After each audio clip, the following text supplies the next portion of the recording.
Assalamualaikum warahmatullahi wabarakatuh. Perkenalkan, nama saya Muhammad Ibrahim.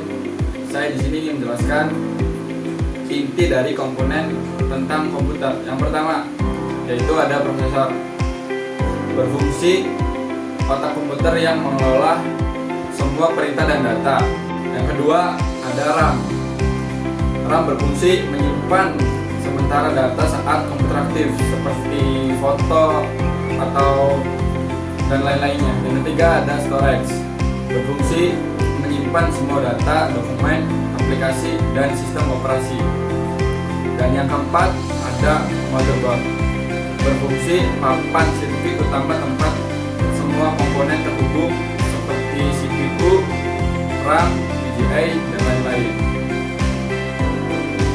Dan yang terakhir kelima power supply. Power supply berfungsi memberikan daya listrik ke semua komponen komputer. Dan selanjutnya ada komponen tambahan.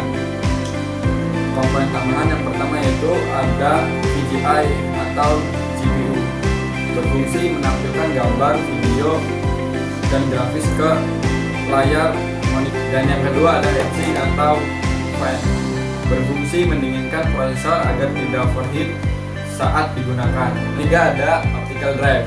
Optical drive berfungsi membaca dan menulis data dari CD, DVD, atau Blu-ray. Dan yang keempat sound card. Sound card berfungsi mengelola suara agar bisa keluar dari speaker atau headset. Dan yang kelima ada network card, berfungsi menghubungkan komputer ke jaringan internet atau LAN. Dan yang keenam ada casing komputer, fungsinya melindungi semua komponen komputer agar rapi dan aman dan tidak kena debu. Dan yang ketujuh ada monitor. Monitor berfungsi menampilkan hasil kerja komputer, output atau visual.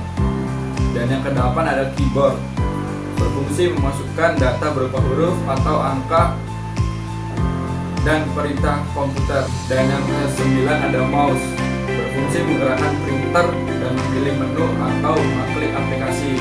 Dan yang ke-10 ada speaker, fungsinya mengeluarkan suara atau audio dari komputer. Yang ke-11 ada printer, mencetak dokumen data dari komponen ke kertas. Dan yang ke-12 ada scanner. Scanner berfungsi menyalin memindai dokumen fisik ke dalam bentuk digital.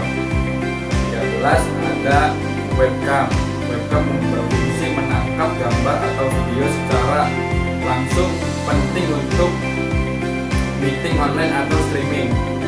Dan yang ke-14 ada mikrofon. Mikrofon berfungsi menangkap suara dari pengguna ke komputer. Dan yang ke-15 ada UPS, berfungsi menyimpan daya sementara agar komputer tidak langsung mati saat listrik padam. Dan yang ke-16 ada external hard disk, berfungsi menyimpan dan memindahkan data antar perangkat dengan mudah.